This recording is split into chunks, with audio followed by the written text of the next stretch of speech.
Période où la chaleur sollicite bien les appareils électroniques. Les derniers jours du berger avant la fin du ramadan, que de pénitence, marcher des kilomètres sans boire ni manger, faut vraiment le faire. Et sous la chaleur, dans cette édition, les échos du marché, les préparatifs de la Korité font bouger Dakar, mais pas encore la grande influence dans certains espaces. L'Eid el-Fitr ou la fin du mois de grâce et de l'abstinence. Quelques recommandations à suivre, de même que la chronique de Seydina Alun Digo. Modernisation, mécanisation de l'agriculture. Une des préoccupations des producteurs de Matam reste l'aménagement ou l'extension des périmètres agricoles. L'accès à l'eau est aussi parfois difficile dans certaines zones. Et pour apporter des réponses à toutes ces préoccupations, l'État a mis en place un projet d'amélioration de la sécurité alimentaire et d'appui à la mise en marché dans la région de Matam. En 2 ans, le projet a réalisé 7 périmètres dotés de systèmes d'irrigation de grande capacité, en plus d'une 60aine de kilomètres de pistes de production. Oumoukal Somsal. Au casier Bosséa 1 de Doungari Ndiao, l'heure n'est plus au labeur. Bientôt la récolte. L'état des cultures en maturation suscite beaucoup d'espoir chez les exploitants de ces 200 hectares. On a choisi une bonne variété qui s'appelle Sahel 108, qui donne beaucoup de rendement. Ici, on a prévu presque 6 tonnes, 7 tonnes à l'hectare. Donc, les salsales vont sourire facilement, parce qu'ils auront beaucoup de riz. Nous sommes à notre première campagne et aussi nous osons présentement rêver à ce que nous pensions, à ce que aussi nous espérons. Puisque ce qu'on voit ici, on ne l'a jamais vu. Bosséa 1 fait partie des 7 périmètres réalisés dans le cadre du projet d'amélioration à la sécurité alimentaire et d'appui à la mise en marché ASAM. L'enthousiasme de ces producteurs s'explique par la réhabilitation et l'extension de ce périmètre, un besoin longtemps exprimé, aujourd'hui satisfait. Avant, on avait des pives de 18 hectares. Le premier pive avait 18 hectares et le second pive aussi de 11 hectares, avec une centaine de producteurs. Et chacun se retrouvait avec une parcelle de 0,25 qu'on cultivait à toutes les saisons. Mais malheureusement, on n'arrivait pas à y gagner ce qu'on cherchait. Nous sommes très satisfaits de ce projet et nous espérons aussi en gagner encore, ou récolter aussi.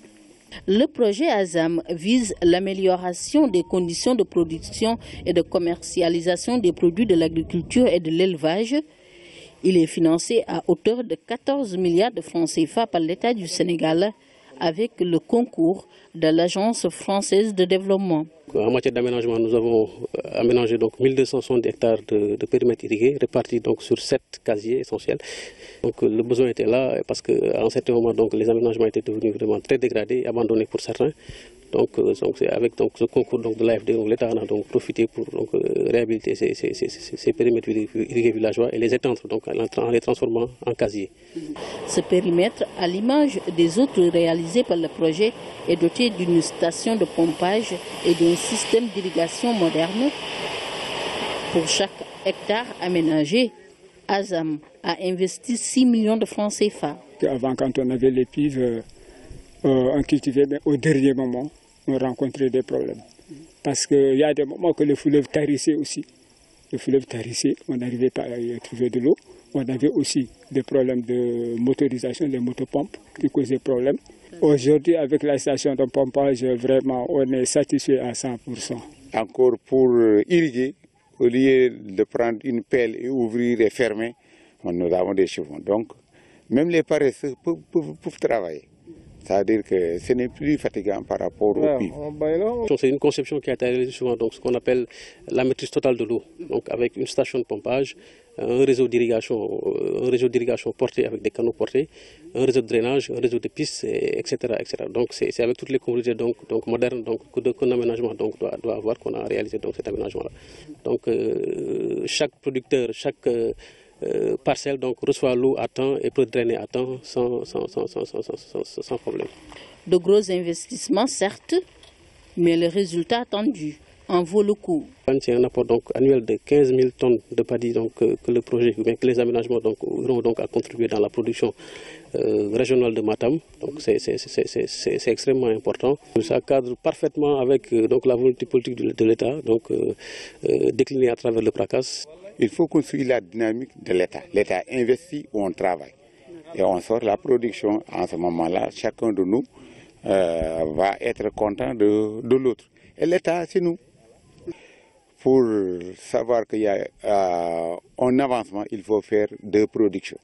C'est-à-dire la première production, c'est pour payer les dettes et avoir de quoi manger. La deuxième production, c'est d'économiser, avoir une terrasse, une belle voiture. Toujours dans le cadre de ce projet qui va durer 4 ans, 68 km de pistes de désenclavement et d'accès au périmètre ont été tracés. L'État vise aussi la pérennisation des cultures de décrue. 2 ouvrages de maîtrise de l'eau ont été réalisés à Sinthioumogo et à Nabagui, dans le département de Matam. Et puis Vincent Martin quitte le Sénégal après 3 ans de service dans notre pays en sa qualité de représentant résident de la FAO. Il rejoint la Chine après une mission que nombre d'acteurs de l'agriculture considèrent comme honorable. Penamo. Docteur Vincent Martin, désormais ex-représentant de la FAO au Sénégal, quitte le pays de la Teranga avec tous les honneurs, ce grâce à un parcours sans faute durant 3 années de bons et loyaux services au sein du monde rural. 3 années se sont écoulées avec le sentiment d'avoir contribué très humblement et modestement et aidé surtout par une équipe formidable que je salue au passage. Donc contribuer à apporter, je l'espère, ma pierre à l'édifice du développement agricole du Sénégal et peut-être à la pose de l'une des 10 briques de la maison de l'agriculture sénégalaise, pour reprendre une expression du ministre de l'Agriculture dans son programme dénommé le PRACAS. Celui qui nous quitte est et a été de tous les combats pour une promotion intégrale de l'agriculture sénégalaise durant son bref séjour dans notre pays. Cher Vincent, pour vous dire merci, au nom du gouvernement et du peuple sénégalais, Son Excellence M. Macky Sall, président de la République, a décidé de vous élever au grade d'officier dans l'ordre national du Lion. Vétérinaire de formation, Dr Martin totalise 20 ans d'expérience dans le développement agricole et de l'élevage. Il a pendant toute sa mission au Sénégal allié abnégation et engagement. Et très souvent, il nous disait, il faut bâtir sur ce qui a marché. Voilà des mots que je vais retenir de Vincent. Ce n'est plus la peine de vouloir réinventer la roue, il faut bâtir sur ce qui a été fait. Je dirais qu'il a un sens très pragmatique et rationnel. Et ce qui lui vaut aujourd'hui un bilan positif. C'est sous votre magistère que le Sénégal a atteint l'OMD 1, rejoignant ainsi la liste des 72 pays primés par la FAO. Avec lui, la FAO a appuyé l'élaboration de documents de politique sectorielle portant sur l'agriculture, l'élevage, la pêche et l'environnement, ainsi que leur exécution. Avec lui, la FAO a apporté un soutien précieux pour la finalisation et l'édition du PRACAS, document de référence traduisant la vision stratégique de son Excellence M. Macky Sall, président de la République. Une cérémonie teintée certes d'émotion et de tristesse, mais riche en compliments à l'endroit du tout nouveau représentant de la FAO pour la Chine, un autre défi, un challenge qu'il compte partager avec le Sénégal, mais aussi avec toute l'Afrique entière.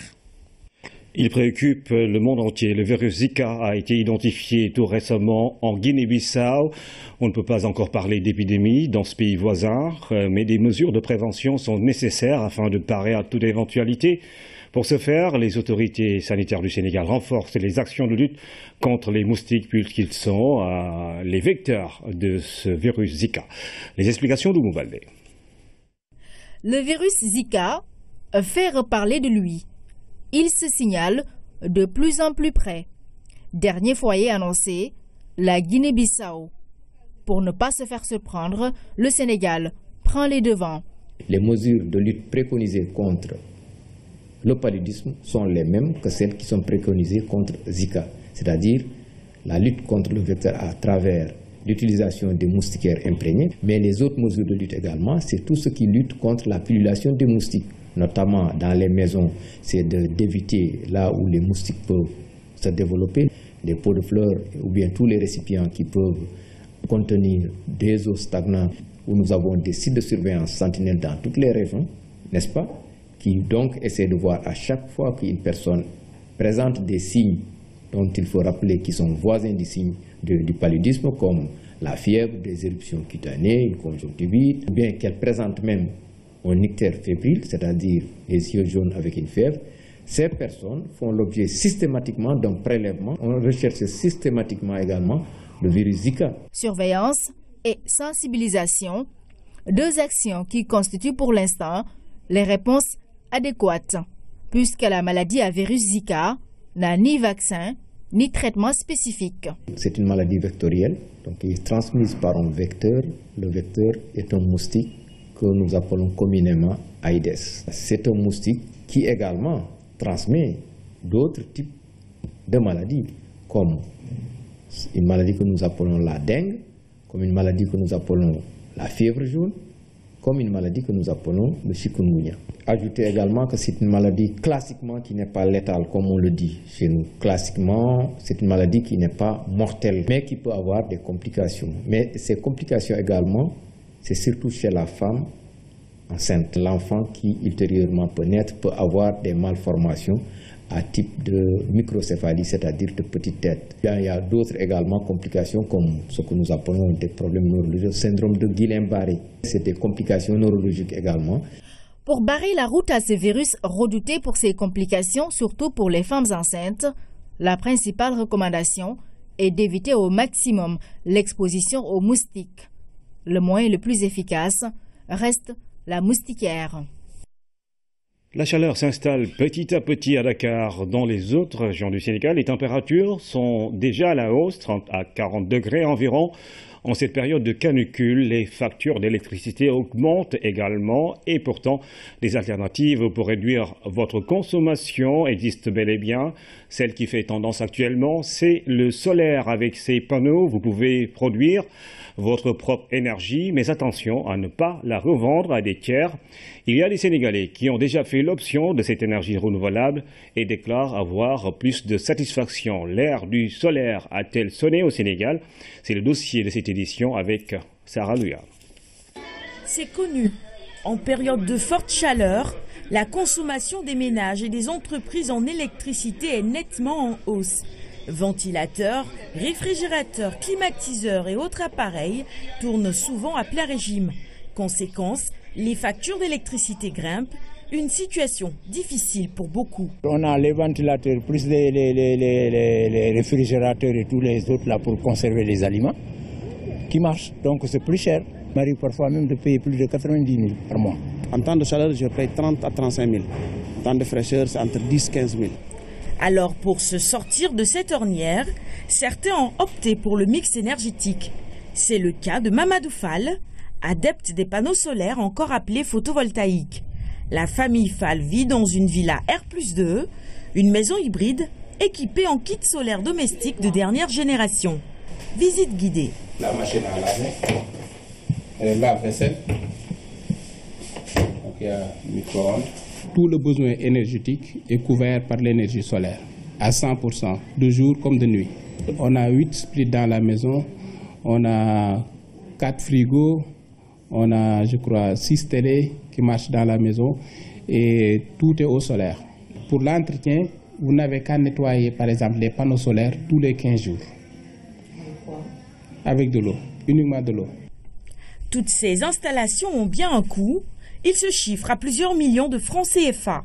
Quand j'ai fait l'installation, ça m'avait coûté hors taxe 21 millions. Un investissement que ce père de famille ne regrette pas en raison des économies réalisées. Sa facture d'électricité a considérablement baissé. Nos factures étaient pratiquement aux alentours de 500 à 550 000 tous les 2 mois. Mais depuis qu'on a installé le système, on a une couverture totale et nos factures ont pratiquement disparu. Pour encourager les ménages et les entreprises à se tourner vers ce genre de solutions énergétiques, les autorités étatiques ont créé en 2013 l'ANER, l'Agence nationale pour les énergies renouvelables, en charge du développement de ces énergies propres. Nous développons nous-mêmes des projets en essayant d'autonomiser les bâtiments publics par des centrales ou mini-centrales solaires, ou bien des bâtiments infrastructures communautaires dans le monde rural, les postes de santé, les écoles, les lieux de culte, et ainsi de suite. Aujourd'hui, le grand défi, c'est cela, faire de sorte que les Sénégalais utilisent l'énergie solaire pour leur propre consommation. Elle donne l'exemple en équipant ces locaux que d'installations solaires. Selon les responsables de l'ANER, pour que le secteur connaisse un regain d'intérêt, il faut une meilleure réglementation.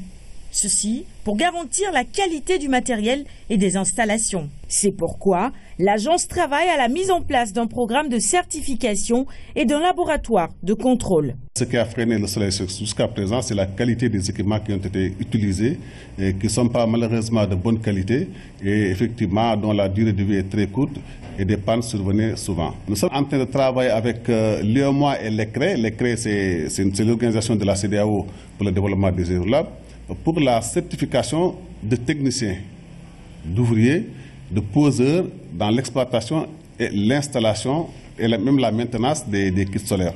Aujourd'hui, la commercialisation et l'installation des panneaux et kits solaires sont démocratisés au Sénégal. Mais il y a des limites. Chacun peut installer chez lui des kits solaires pour produire de l'énergie pour sa propre consommation. Ça, il faut qu'on soit clair. On ne peut pas installer pour vendre, mais on peut installer pour consommer. Avec plus de 3000 heures d'ensoleillement par jour, le solaire pourrait bien révolutionner la production électrique au Sénégal.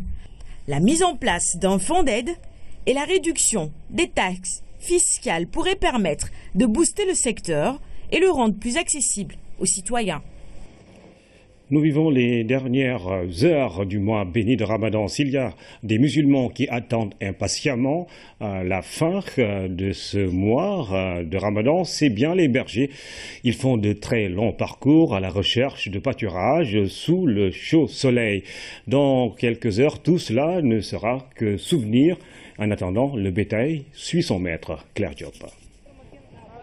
Dur d'être berger en ce mois béni du Ramadan. Ils sont nombreux à faire des kilomètres et des kilomètres sous un soleil de plomb en compagnie des troupeaux à la recherche de pâturage.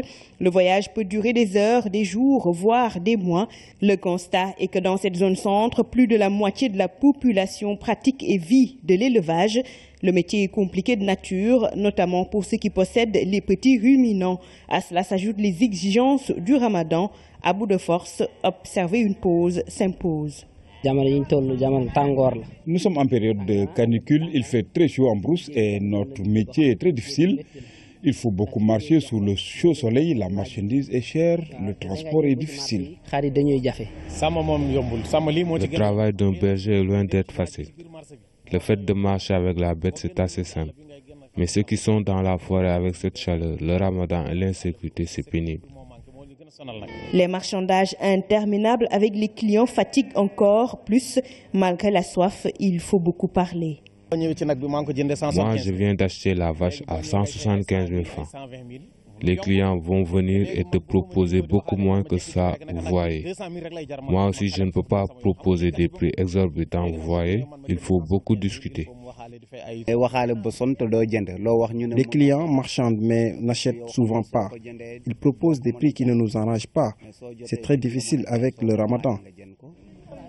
La plupart des éleveurs sont peuls. Parmi eux, certains ne jeûnent pas. Même si quelque part l'excuse est trouvée, ce cousin serrère ne manque pas de les égratigner. Beaucoup de Peuls ne jeûnent pas, c'est leur habitude. Je les connais. Ils aiment beaucoup le couscous avec du lait, mais aussi le riz. Ah, vraiment, nous on a jeûné. C'est vrai que tout le monde n'est pas pareil. Il y a ceux qui jeûnent et ceux qui ne jeûnent pas. C'est très compréhensible. Travailler dans la brousse, c'est pas du tout évident. Très souvent, à l'heure de la rupture du jeûne et même à l'heure du repas du matin, ces acteurs en brousse au milieu de nulle part ont beaucoup de difficultés pour bien manger. À noter que certains s'organisent. L'heure des repas peut nous trouver en brousse. On n'a pas mangé, c'est pas pareil quand on est chez soi. C'est pour cela que certains ne jeûnent pas. Moi, je cherche une débiterie pour prendre de la viande à l'heure de la rupture. Nous, on s'organise pour avoir une ration complète. Je vais au marché acheter tout ce dont on a besoin tous les dimanches et repartir avec. Nous préparons de bons dogout. En attendant, le chemin continue pour ces voyageurs éternels, ramadan ou pas, à la recherche de clientèle, de pâture ou d'abreuvoir. En pleine forêt, les seuls compagnons sont la gourde, le bâton et les animaux. Pour ceux qui font l'effort de jeûner, bravo, tenez bon, c'est bientôt la fin. Et pour les autres... À moins de 72 heures de la Korité, ce n'est pas encore l'affluence dans les marchés. À Kilène et Castor, par exemple, si le poulet et la viande de bœuf sont disponibles en grande qualité, en quantité, ce n'est pas le cas pour la viande de mouton qui se fait rare. L'oignon local est disponible alors que la pomme de terre locale est presque introuvable. Constat fait par Aminata Bengfal. À quelques jours de la Korité, ce n'est pas encore le grand rush au marché Tilène et Castor. Sur cette allée où sont établis les bouchers, la viande de bœuf est bien visible, là où le mouton se fait rare. Pour le moment, là, la viande de mouton est plus chère que la viande de bœuf. Parce que la viande de mouton, il n'y en a pas. Elles sont très chères. Pour le moment, c'est à 3 500, mais ça peut augmenter à 4 000. Mais la viande de bœuf, là, ça ne bouge pas. C'est 2 800 seulement. Une autre denrée très prisée en ce moment, le poulet. Le marché est bien approvisionné en poulet de chair et du pays à des prix abordables. Il y a du poulet sur le marché. Nous avons des poulets de chair, du pays, des poules pondeuses. Les prix varient entre 2500 et 3500. Poulet du pays. Poulet de chair. Poulet de chair que je vends pèse entre 1,6 et 1,8 kg. Et rares sont les femmes qui payent plus de 2500 francs. Et je suis obligé de céder même si cela ne m'arrange pas. Si le poulet est disponible en grande quantité pour satisfaire la demande, les clients, eux, se font encore désirer. Les clients attendent toujours la dernière minute pour faire le marché. Pour le moment, nous écoulons par 10, 5, 4 poulets. À côté de cette vente de poulet se développe une autre activité qui marche bien actuellement, le déplumage de poulet. Nous le faisons à 100 francs l'unité. J'ai démarré depuis 3 heures du matin. J'en suis déjà à 800 poulets. Autre élément non moins important pour le repas de la fête, l'oignon. Au parc de stockage du marché Castor, des centaines de sacs sont superposés, pas de risque de rupture. Le stock est assez consistant, mais les prix sont très élevés. Nous vendons le sac de 40 kg à 13 000 francs, celui de 25 kg à 8 000 francs. Contrairement à l'oignon, la pomme de terre locale est presque introuvable sur le marché, mais certains proposent la variété importée en faible quantité. Il n'y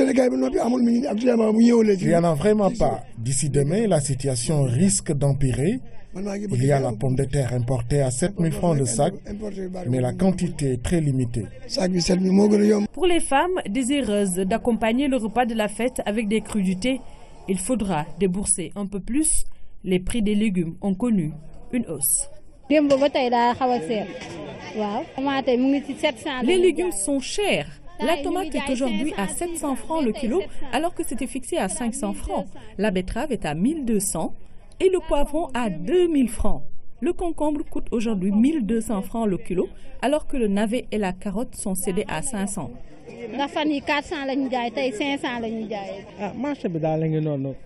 Il ne faut pas forcer. Chacun doit acheter en fonction de sa bourse. C'est dur pour certains, pour d'autres non. Mais prions pour que le bon Dieu nous donne les moyens.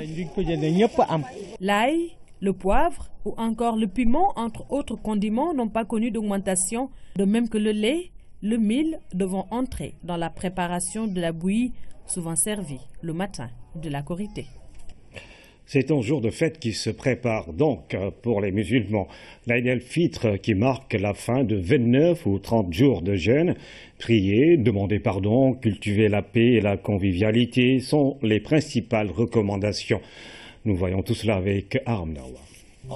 Première des choses à faire le jour de l'Aïd el-Fitr, avaler quelque chose pour manifester la fin du Ramadan. Car ce jour de fête n'est en aucun cas à jeûner. On a beau vouloir jeûner tous les jours, toute l'année, mais le jour de l'Aïd, c'est le prophète qui nous demande de ne pas le faire. Donc avant tout, il faut montrer dès le matin qu'on n'a pas jeûné en prenant quelque chose, des dattes ou du café. Pour l'Aïd el-Kébir, on jeûne jusqu'à la prière. Un jeûne du reste agréable puisqu'on rompt avec du foie. Mais avec la Korité, il faut manger avant d'aller prier.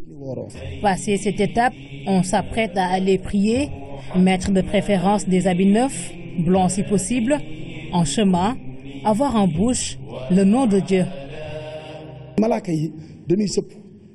Les anges observent les fidèles ce jour-là, car eux, ce sont de fidèles créatures de Dieu qui ne cessent de prier. Pour eux, nous les humains ne faisons que nous battre et verser du sang, alors que c'est la dévotion. Donc le prophète nous dit, portez vos habits neufs, blancs de préférence, et passez dans les rues que l'on sache que c'est la fête de l'islam. Il faut emprunter des voies différentes à l'aller et au retour. Il fut un temps où la prière n'était effectuée que dehors dans de vastes espaces. C'est dans les mosquées qu'elle se déroule aujourd'hui. Ce contexte suggère aussi une adaptation. Avant, avec la prière en plein air, on démarrait ainsi. Et l'imam commençait directement la prière. Maintenant, avec les mosquées, il faut d'abord 2 rakas pour saluer la maison de Dieu et attendre la prière collective. La fête commence après, que les portes des maisons soient ouvertes, que chacun demande pardon à son prochain et que la convivialité soit de mise.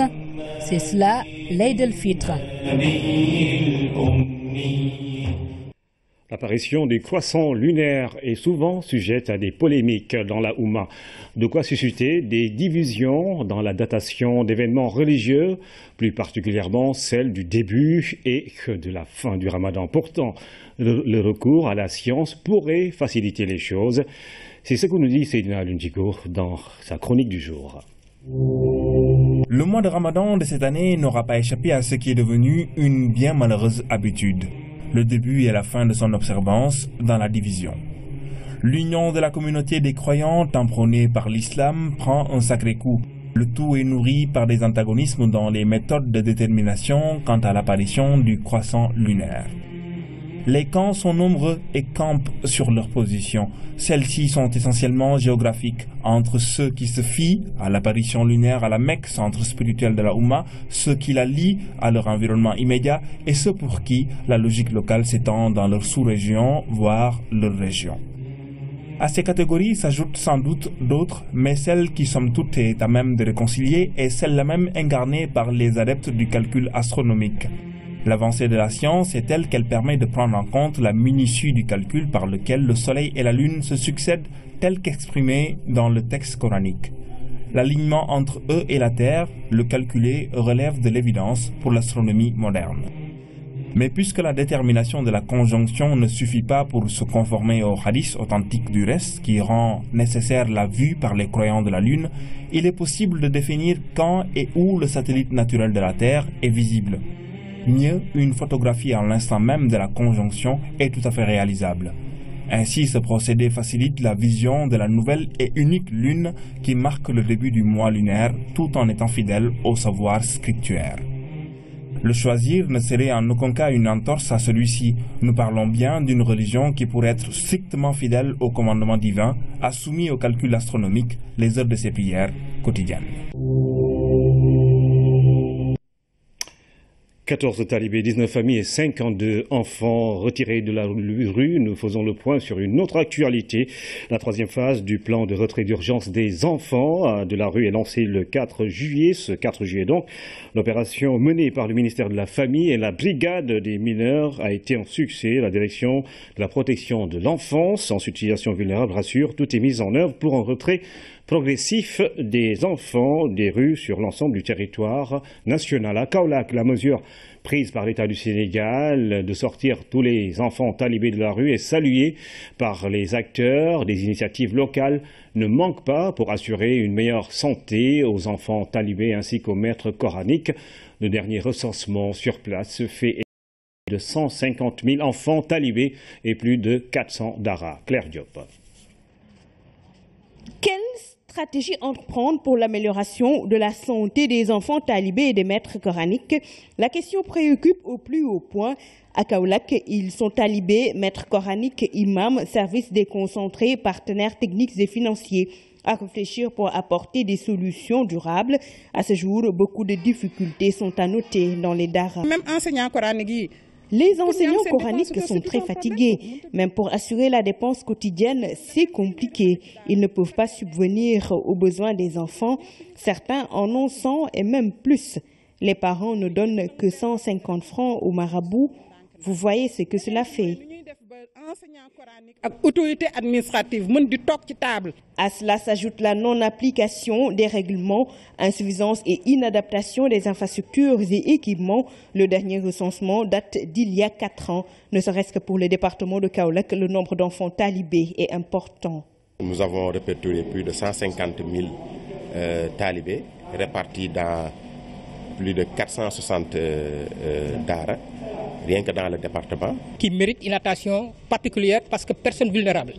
Et nous avons tenu également à inviter les maîtres coraniques à améliorer également les conditions de vie des talibés au niveau de ces daras, en évitant par exemple tout service corporel, mais également en évitant toute mendicité vraiment hors norme.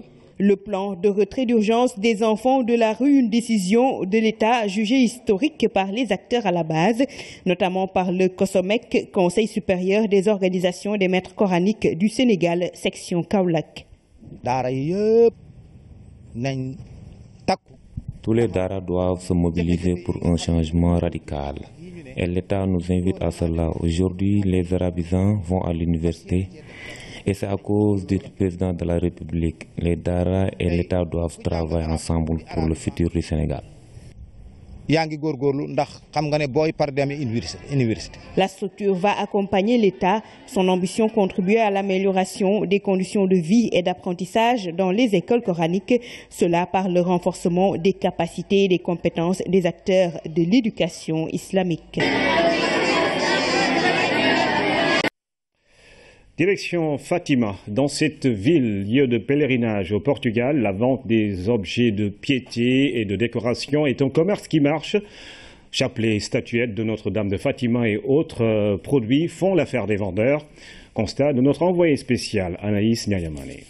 La ville de Fatima n'est pas seulement un lieu de prière.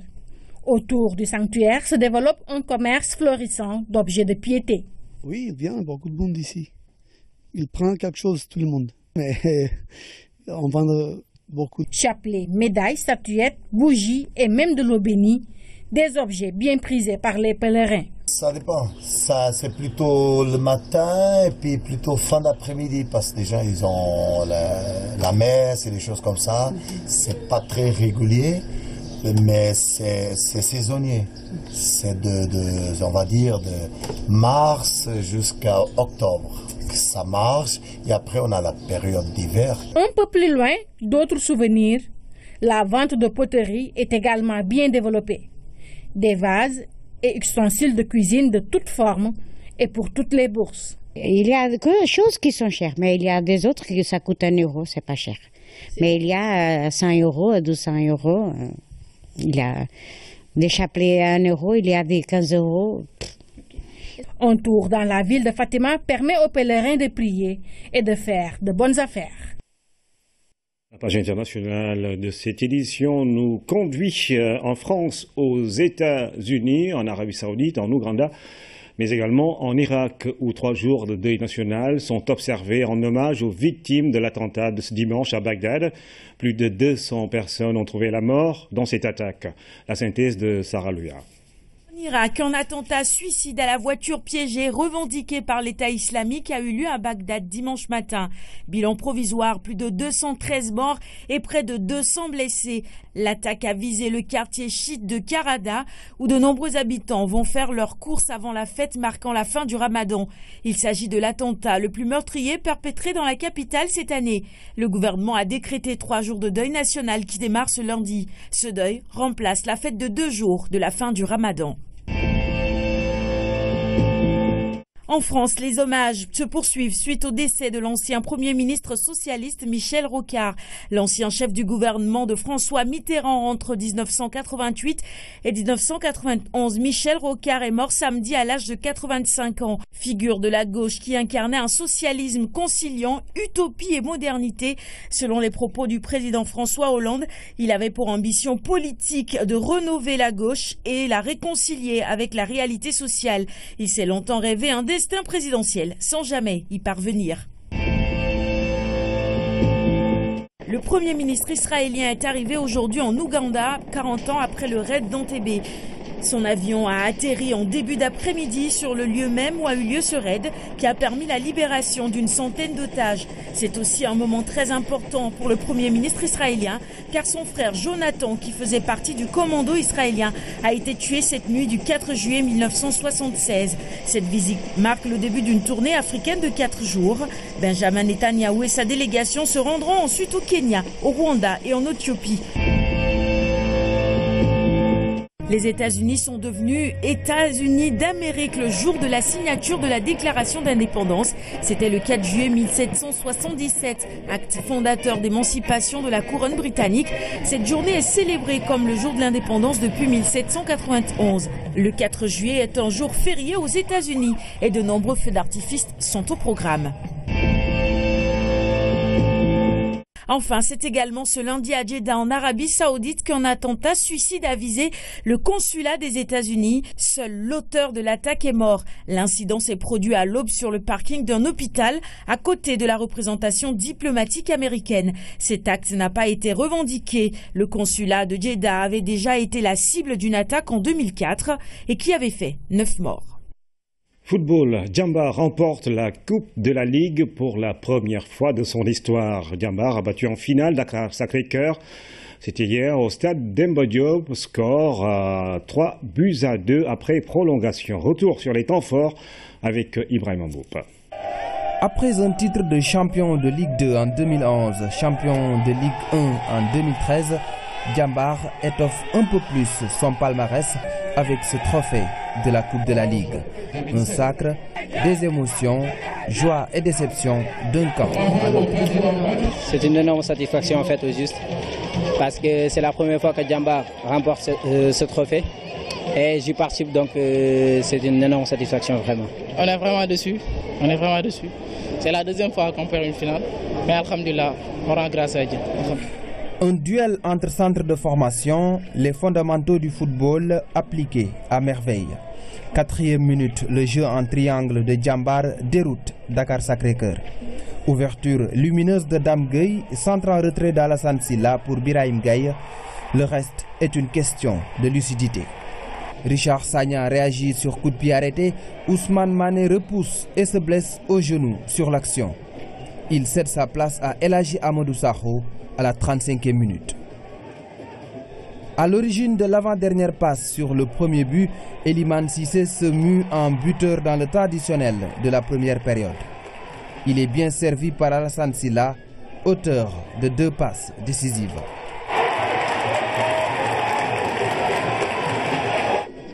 Après la pause, Dakar Sacré-Cœur décide de prendre le jeu à son compte. À la 53e minute, Alassane Dao lance Alioune Baye qui enchaîne et ajuste El Hadji Amadou Sakho. 78e minute, le nouvel entrant Ali Bari est fauché dans la surface par Birahim Gaye. Un penalty précieux transformé par Alassane Dao. DSC refait son retard.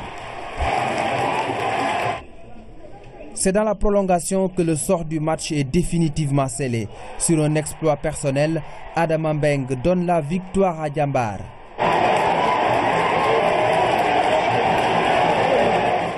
Il passe en revue 3 défenseurs et croise parfaitement